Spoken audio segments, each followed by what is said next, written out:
সম্মানিত ভিউয়ার্স, আসসালামু আলাইকুম। ইজি বাইক আপনার ভালো রাখার দায়িত্ব আমাদের। এই কথা বুকে ধারণ করেই অটোমেটিক টিভি কচ্ছপের গতিতে এগিয়ে যাচ্ছে। আজকের এই ভিডিওর মাধ্যমে আপনারা জানতে চলেছেন ব্যাটারি চালিত যে ইজি বাইকগুলো রয়েছে, এগুলার যখন আসলে ভ্যান গাড়িতে আমরা সেট আপ করি কন্ট্রোলার এবং কি মোটর, তখন আসলে অনেক সময় স্পিড কম হয়, বিভিন্ন ধরনের সমস্যা হয় কেন সেটা নিয়ে আজকের ভিডিওটি। চলুন তাহলে দেরি না করে ভিডিওটি শুরু করা যাক।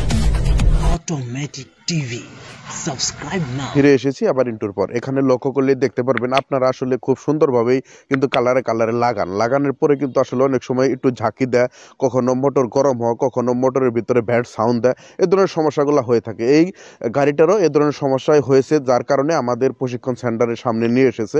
আমরা আসলে আমাদের যে প্রশিক্ষণ সেন্টারের যে লোকজন রয়েছে তাদেরকে দিয়ে আসলে প্রশিক্ষণও দেওয়াচ্ছি, পাশাপাশি আসলে বোঝাচ্ছি এবং কি আপনাদেরকেও বোঝাচ্ছি। আসলে যখন কালারে অনেক ধরনের কন্ট্রোলার রয়েছে, মোটর রয়েছে, কালারে লাগাইলে কিন্তু চলে না। এর আগেও আমরা বেশ কয়েকটি ভিডিওতে আপনাদেরকে দেখিয়েছি। মিশুক গাড়ি তো এই ধরনের সমস্যাগুলো হয়ে থাকে 1200, বিশেষ করে 1200 ভ্যান গাড়ির এবং মিশুকের এ ধরনের সমস্যাগুলো কিন্তু আসলে অনেকই হয়ে থাকে। যেমন আমরা নীলের সাথে সবুজের সাথে হলুদের সাথে আইসির তারগুলাও সঠিকভাবে যখন কালারে লাগাই তখন কিন্তু আসলে চলে না। তখন আমাদের কি করতে হবে? এর আগেও আপনারা দেখেছেন সিলেট থেকে যে ভাইটি এসেছিল, আমাদের একটি মুরব্বী লোক, সেই মুরব্বীও কিন্তু আপনাদেরকে দেখাইছিল।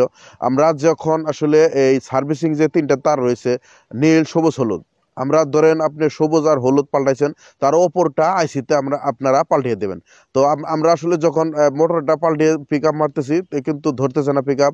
তারপর আপনাদের কি করতে হবে? এখন আইসিতে আবার পরিবর্তন করতে হবে। এটা একবার করলে হবে না। দেখা গেল যে একবার করলেন, 2বার করলেন, আপনি গাইভরে গেলেন বা আপনি হাঁপাইয়া গেলেন, হবে না।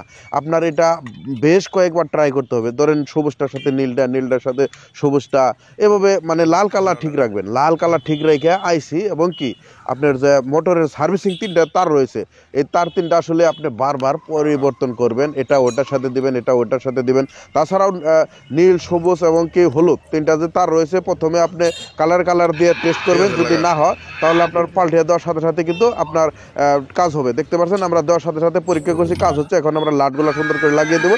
দেওয়ার পর খুব সুন্দরভাবে কিন্তু আমাদের গাড়িটা রান করতেছে। তো অবশ্যই বুঝতে পারছেন, আপনাদের যদি ভ্যান গাড়ি এবং কি মিশুক গাড়িতে মোটর কন্ট্রোলার সেট করার পর যদি আপনার এই স্পিড কম হয় বা মোটর গরম হয়, বিভিন্ন ধরনের সমস্যা কিন্তু হয়ে থাকে। ঝাঁকি পারে, লোড না নেয়, তারগুলা পড়ে যাচ্ছে, মোটরের ভিতরে ঘষ আওয়াজ করতেছে, ব্যাপক সাউন্ড করতেছে, বা গাড়ি ঠিকের উপরে চলে, তারপর গাড়ি লোডে চলে না, চালাইতে গেলে আসলে ছেড়ে দেয়। এই ধরনের সমস্যা হয়ে গেলে আসলে নতুন কন্ট্রোলারগুলো আসলে সেট আপ হয় না, লোড লাইন হয় না, যার ফলে এ ধরনের সমস্যা হয়। লোড লাইন করতে হলে আপনার সঠিকভাবে যখন লাইনে পাবে তখন কিন্তু কাজ করবে। আজকের ভিডিওটি কেমন ছিল অবশ্যই কমেন্টে জানাবেন। এ ধরনের ভিডিও পেতে আমাদের চ্যানেল সাবস্ক্রাইব করে সাথে থাকতে পারেন। ধন্যবাদ সবাইকে।